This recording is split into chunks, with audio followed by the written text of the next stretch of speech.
Brett. Today we'll be talking about the control box. I do love a good box.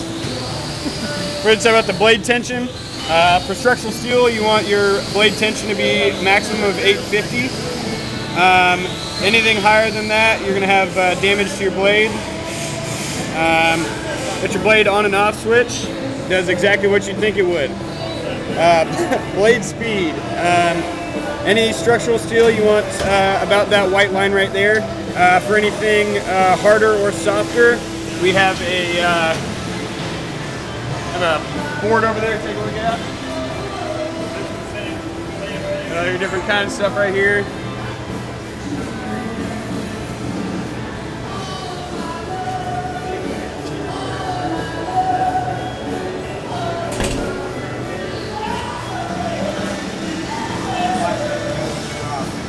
Your coolant on/off switch, and for cutting anything, you're typically going to want to have it on auto.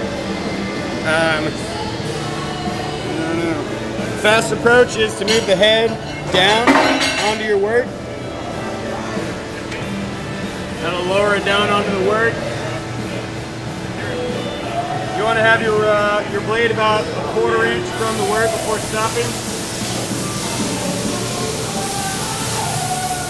Right here you got your emergency shut off.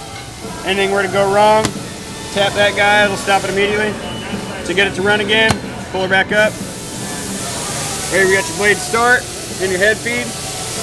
You want to hit blade start before cutting your work. Hit your blade start.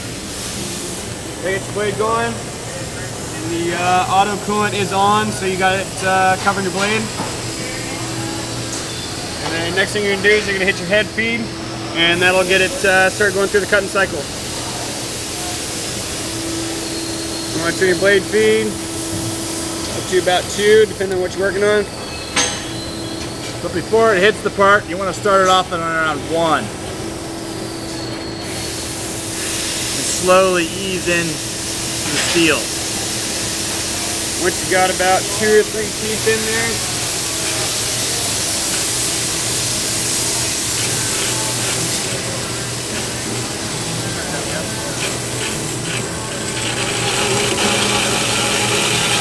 once you start getting a good bite, you can turn your feed speed up about 2.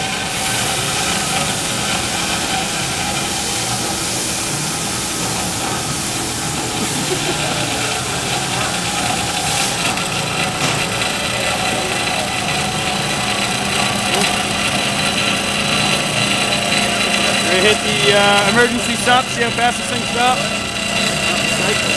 Okay.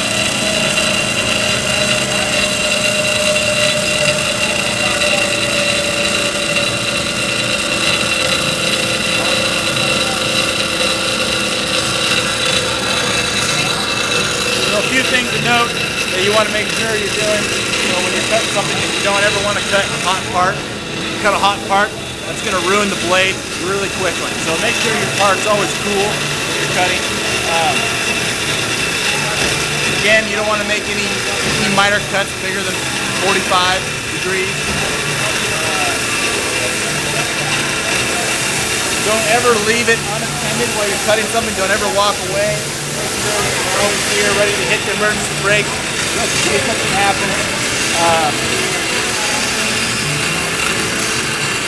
And it's always important when you have your setup, you have at least 3 teeth making contact with the material. You don't want to have any less than that. Any less than that, you're just going to be breaking teeth off. So it's important that you make sure that your teeth make good contact.